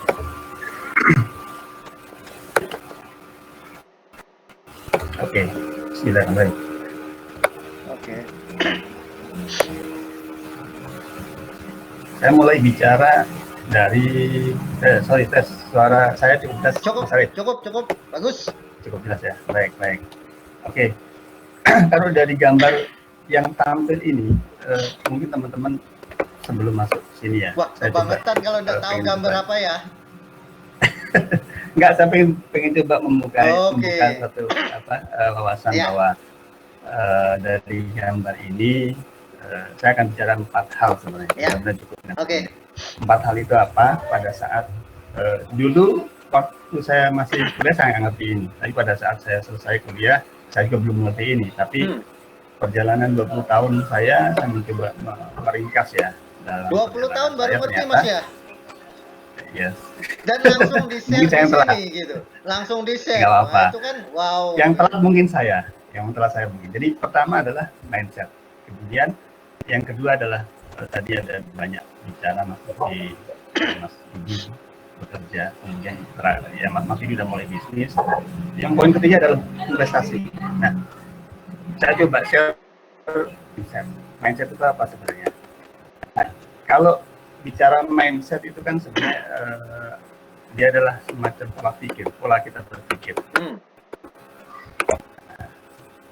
Mindset adalah cara pikiran kita merespon. Jadi dalam pikiran itu ada 2, pertama bawah sadar, kemudian sadar. Ya. Mungkin ini nggak begitu ada hubungan sama arsitek, tapi saya coba kaitkan nanti ya. Iya. Yang pertama, Karena kalau lembur kadang nggak bagaimana- sadar gitu Mas ya. Kalau dulu lembur lah itu udah lumayan nggak jadi sadar. gini, masalahnya ternyata pikiran sadar itu yang menentukan hidup kita hanya 20%. Oke. Nah, yang menentukan hidup kita sebagian besar adalah 88% dari setup di dalam bawah sadar kita. Wow. Contoh misal, saya berikan contoh. Iya. Ada empat proses. Satu, pertama informasi, kemudian dia masuk ke dalam pikiran, kemudian dia menjadi satu sains sebenarnya, ilmu itu menjadi persepsi. Nah, ketika persepsi itu sudah berada dalam pikiran, dia menjadi belief system, artinya menjadi satu yang sangat dia percaya. Nah, saya maka dia bisa merespon apapun. Yang contoh misalnya, saya coba kasih contoh bagaimana mindset itu bekerja. Kita lihat, ada gambaran, ada 3 gambar di depannya. Pertama, ada kertas kosong ya. Oh ya. Sama-sama kertas sebenarnya. Ya. Kita berpersepsi bahwa ini ada kertas. Nah, kedua, ada gambar angka 1000, ada Bank Bank Indonesia, Rupiah. Nah, yang ketiga ada 1.000 rupiah tapi USD. Nah, bagaimana persepsi ini bekerja? Pertama, informasi itu hanya berupa kertas. Ketika kita menerima informasi berupa kertas, itu nggak ngefek apa-apa. Ya.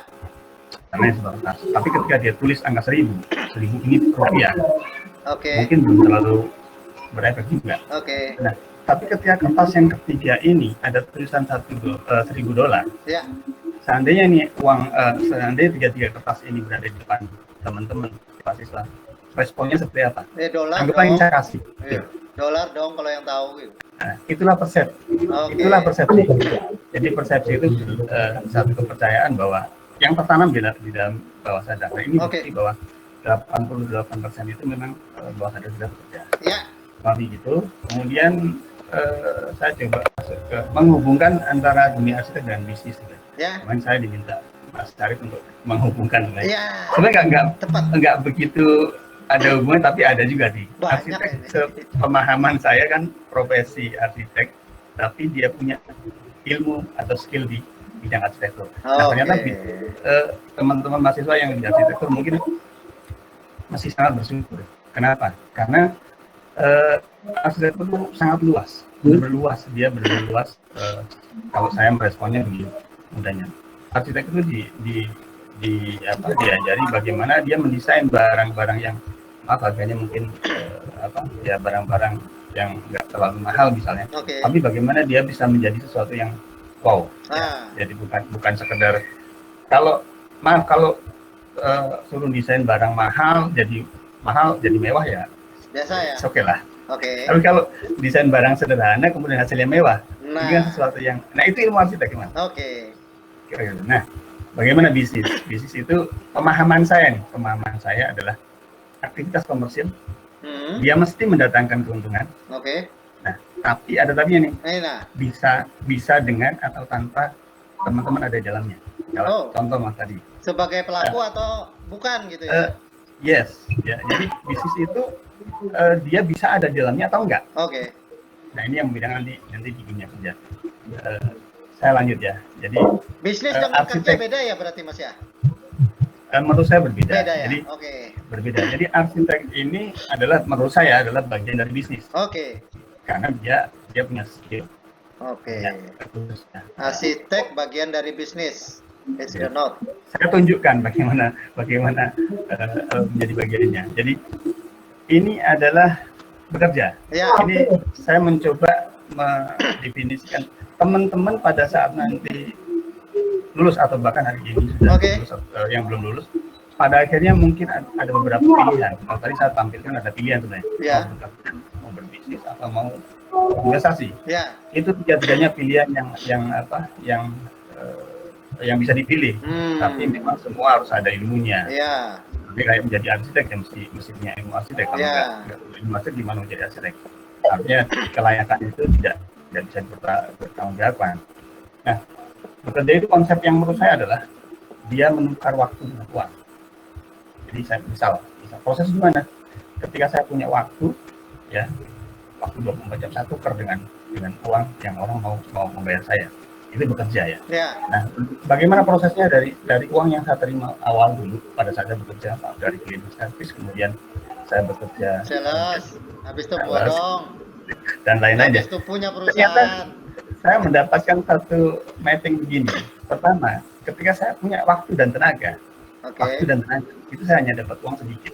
Ini penting banget buat teman-teman yang mau bekerja ya.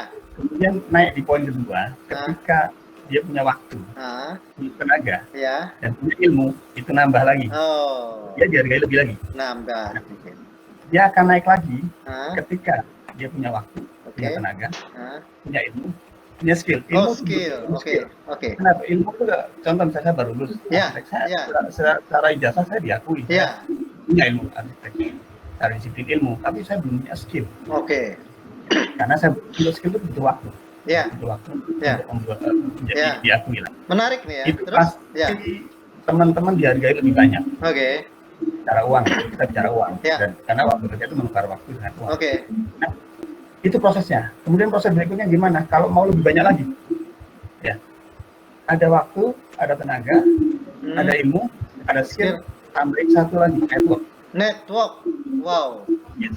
Kalau teman-teman punya waktu, punya tenaga, punya ilmu, punya skill, punya network, nggak usah kemana, saya juga mau bayarin. Network ini teman masuk ya.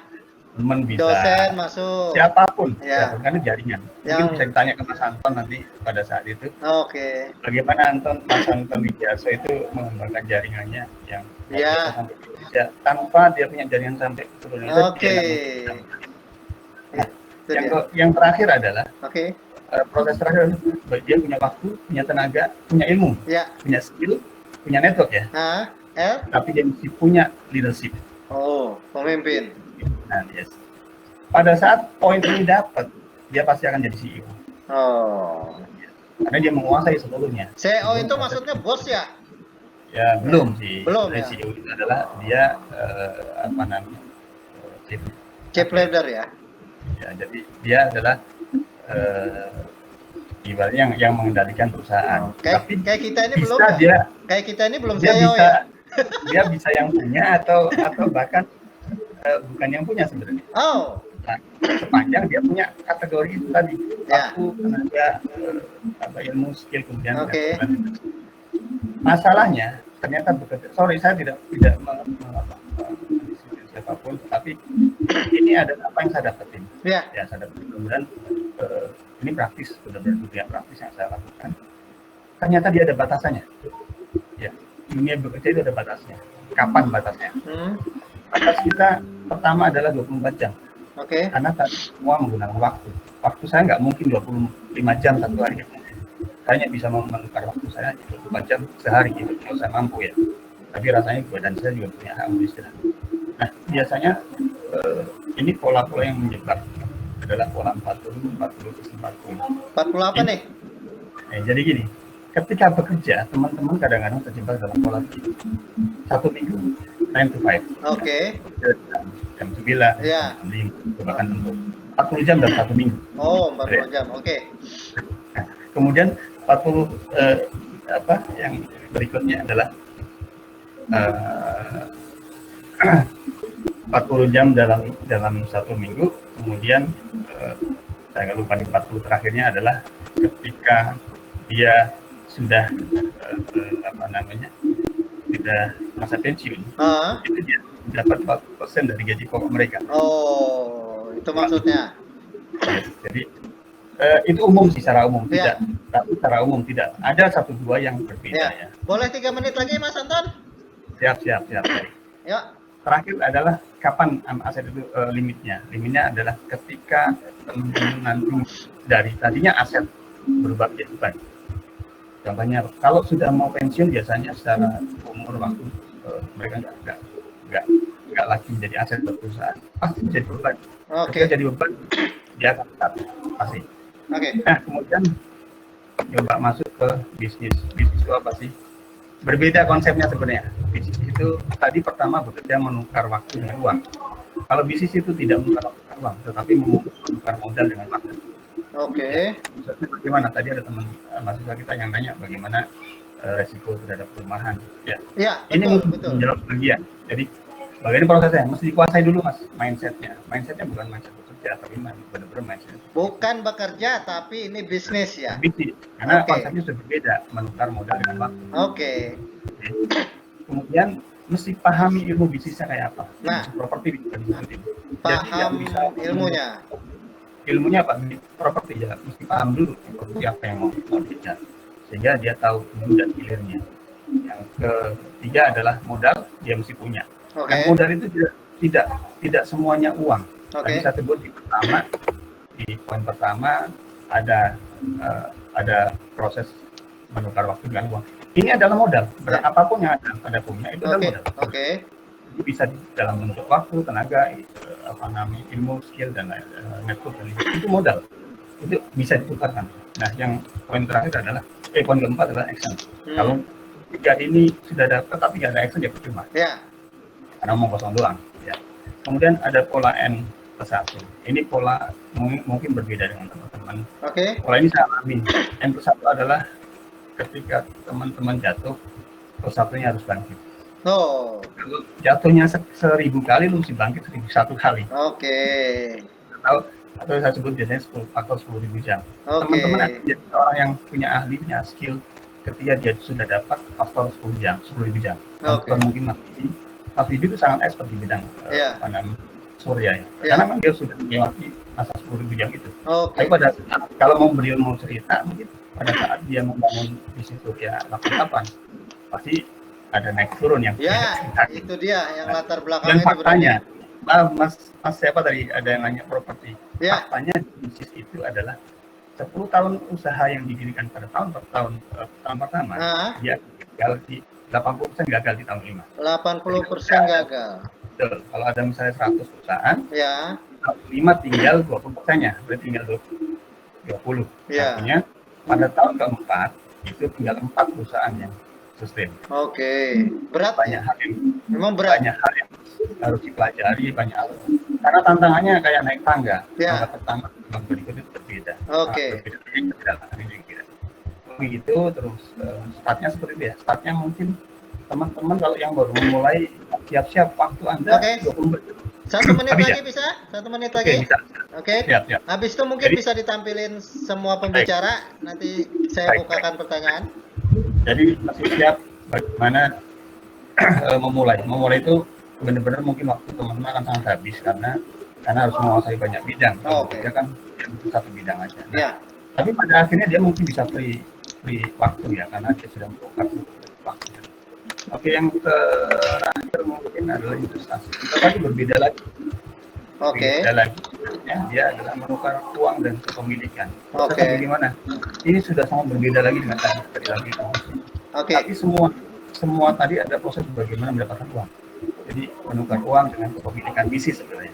Artinya kalau misalnya ini berkenan berbagi kepemilikan, Mas Arif punya Ya. uang ya silakan Oh, itu maksudnya. ada 3 proses. Prosesnya adalah kalkulasi, kemudian Kalkulasi benar-benar dihitung, nggak bisa bisnis nggak dihitung, harus dihitung. Oke. Yang dasar. Oke. Oke. Cukup Mas Anton. Terima kasih. Iya, tolong bantu kalau ini tampilkan Mas Duri dengan Mas Widi. Oke. Sambil peserta memberikan pertanyaan, di sini ada pertanyaan tadi langsung dijawab Mas Anton Iskandar. Ada yang menanyakan bisnis perumahan, langsung dijawab kontan gitu. Karena terbaca di chat. Kemudian ini mungkin Mas Widi dengar ya. Ada pertanyaan untuk Mas Widi. Jadi bagaimana penggunaan panel surya jika kondisinya dingin dan pencahayaan sedikit? Nah, ini di wilayah-wilayah di daerah-daerah mungkin daerah yang berbeda. Jadi daerahnya dingin dan pencahayaan sedikit. Mungkin yang dingin ini Wonosobo kali ya, yang dimaksud Wonosobo di atas gunung gitu. Gimana Mas Widi? Ya, jadi terima kasih untuk siapa namanya ini, Muhammad Rizky ya. Iya, betul. Untuk Muhammad Rizky ya. Jadi dalam teknologi solar panel ini di sisi namanya komponen inverter ini ada teknologi namanya MPPT. Wow. MPPT itu adalah maximum power point tracker. Jadi dia itu untuk mengangkat atau mendrive sesuatu yang minim untuk dimaksimalkan. Jadi misalnya ketika matahari terbit jam 6, kemudian terbenam jam 8. Nah, pada kondisi yang sinar matahari sedang minim seperti itu, teknologi MPPT ini bisa menjadikan yang tadinya belum atau tanda kutip tidak menghasilkan listrik menjadi menghasilkan listrik. Jadi nggak ada masalah, mau kondisi mendung pun juga tetap listrik bisa kita dapatkan, bisa untuk menghemat PLN, dan kita bisa monitoring lewat handphone. Wow. Sampai dengan sekarang. Bisa pakai handphone? Bisa. Langsung ya? Wah, ini dia. Tidak cuma chatting berarti. Panel surya juga pakai handphone. Wah, ini dia teknologi terbaru. Nah, ini kondisi ini di salah satu sekolah. Nah, ini bisa langsung. Nah, kita bisa tahu tuh berapa saat ini kita dapat kondisi mataharinya gimana, semua bisa kita monitoring lewat handphone. Waduh. Mau lokasi di mana, mau lokasi di Maluku saya juga bisa monitoring. Begitu canggihnya sekarang. Iya. Luar Jadi biasa. meskipun kondisi mendung pun tetap kita bisa dapat listrik, bisa dapat efisiensi dari listrik PLN. Berarti nggak perlu naik atap kita ya. Tadi kan masa nggak perlu. Benerin pakai HP. Semua seluruh Indonesia bisa genggaman aja. Wow, itu dia. Itu dia the point. Seluruh Indonesia bisa dalam genggaman. Itu Mas Duri nih, gimana? Ada bisa buka chat nggak itu? Ada pertanyaannya. Interior. Terkait tarif kayaknya dari Muhammad Teguh Aprilianto ya. Ya. Assalamualaikum Pak, saya mau tanya Pak, kira-kira gini seorang desainer interior untuk pemula dan bagaimana cara penghitungan biayanya. Ini makanya dari awal saya sampaikan batasan pekerjaan latar belakang saya itu sebagai kontraktor interior. Nah, itu dia terkait sama desain atau upah ataupun tarif biasanya memang saya nggak masuk ke wilayah itu. Oke. Kalau langsung kerja di kontraktor interior nih bisa nggak? Nggak bisa render, nggak bisa gambar. Ubuk-ubuk mengajukan, Pak, saya mau kerja di interior nih, saya ngerti lapangan tapi nggak bisa gambar gitu. Bisa nggak kira-kira? Bisa, tapi sebenarnya kalau di kami sebenarnya itu lebih ke, ya itu yang seperti tadi saya sampaikan, yang dituntut itu sebenarnya kalau dari latar belakang anak arsitek itu pemahaman terhadap gambar. Jadi dia bagaimana memahami gambar. Nah, makanya kalau saran saya tadi bahwa bagi pemula atau anak mahasiswa yang baru lulus dari RSID untuk misalkan mau masuk ke interior itu, kita akan arahkan ke engineering dulu Pak Sarif. Jadi nggak langsung ke lapangan. Jadi tahapannya pengenalan dari sisi gambar, pengenalan dari sisi detail, dari sisi material. Dia perbanyak dulu gitu.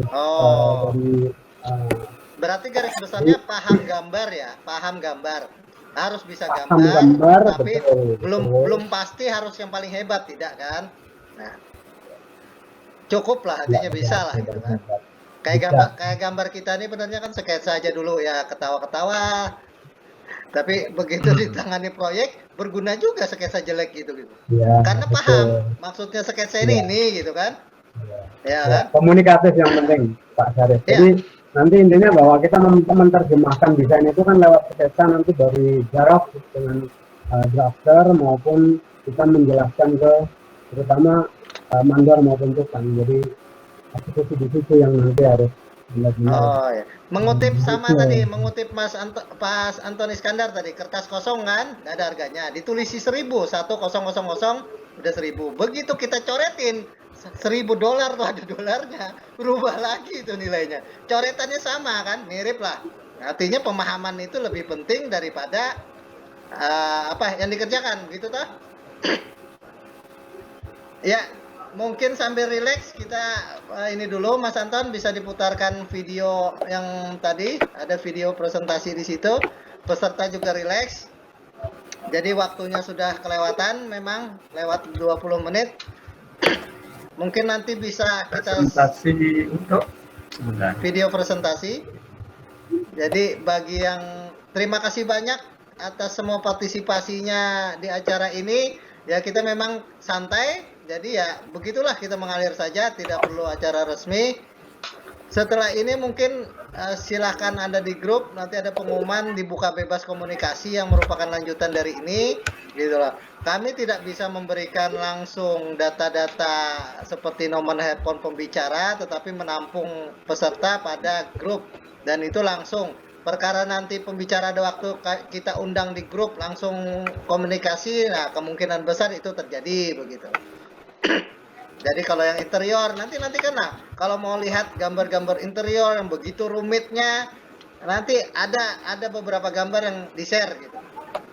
Nah, kan? Kalau sudah lihat video udah jadi gini, wah udah enak. Tapi begitu lihat kerjanya, gambarnya seperti apa, baru tahu dia begitu pusingnya. Nah ini mewakili Mas Iwan Tony. Mas Iwan Tony ini proyeknya adalah proyek rumah tinggal kelas mewah di Jakarta. Jadi sudah miliaran, saat ini dia pegang 7 miliar. Tadi malam komunikasi dengan saya. Jadi di saat kondisi sekarang kita dicekam COVID, tahu-tahu PSBB lepas, justru ternyata bagi Mas Iwan Tony dapat proyek banyak, sehingga saat ini juga berhalangan untuk hadir bersama kita gitu. Jadi ini beliau memulai karir itu sebenarnya sebagai drafter itu bareng saya di tahun 2001, tetapi beranjak kemudian beranikan diri menjadi pemborong, kemudian bekerja sama dengan beberapa rekan, dan akhirnya sekarang pegang proyek sendiri gitu. Jadi intinya yang kemarin diminta saya sampaikan adalah jangan ragu, jangan malu jika memulai dari bawah. Kami semua dan bahkan kalian pun juga harus mau nanti memulai dari level bawah. Tidak ada yang langsung level manager. Mas Iwan Tony dulu adalah arsitek sarjana tetapi masuk ke level drafter. Tapi dengan pengalaman drafter itu beliau tidak kesulitan sekarang menangani proyek ini gitu.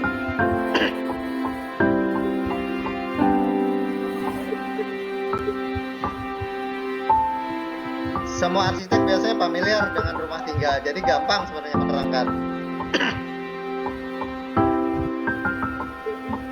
Ya kan?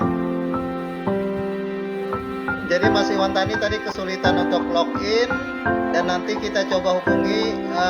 Informasinya dalam 1 minggu ini memang bebannya benar-benar dikejar gitu. Jadi kemungkinan 2 minggu lagi yang baru agak lowong dan kita bisa komunikasi.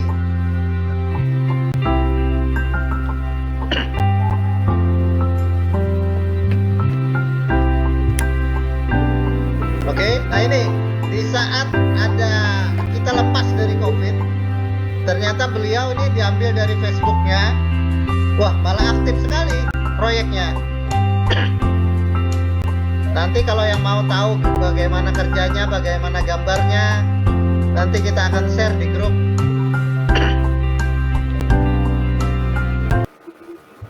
Oke, itu mungkin sebagai akhir dari acara kita. Mungkin pertama adalah kita memakai program video call yang baru sehingga kita sama-sama semua tidak familiar. Kami pun mewakili penyelenggara itu meminta maaf jika ada terjadi kerusakan, kekurangan teknis, karena kita memulai untuk membiasakan diri. Semoga langkah kecil ini nantinya bisa akan dibuat lagi event-event serupa dalam waktu dekat, entah dengan pembicara yang sama ataupun yang berbeda sekali. Kita akan coba improvisasi. Jadi intinya tadi, kita sendirian tidak bisa, kita perlu teman, kita perlu link, sehingga di situ. Kemudian kalau dari segi ilmu, pesan saya adalah tidak bisa kita mengharapkan ilmu dari kampus saja. Kita, kalau istilah saya, curilah ilmu. Bagaimana cara mencuri ilmu? Salah satunya dengan acara ini, kita mendengar pendapat mereka yang sudah 20 tahun, bagaimana susahnya 20 tahun, bagaimana pernah ruginya. Jadi kita ambil pelajaran, tidak perlu kita mengikuti yang jeleknya, tapi ambil yang baiknya. Demikian saya sampaikan. Mungkin setelah berakhirnya video ini kita akan coba tutup acara obrolan santai ini. Terima kasih banyak. Mohon maaf. Assalamualaikum warahmatullahi wabarakatuh. Bye bye.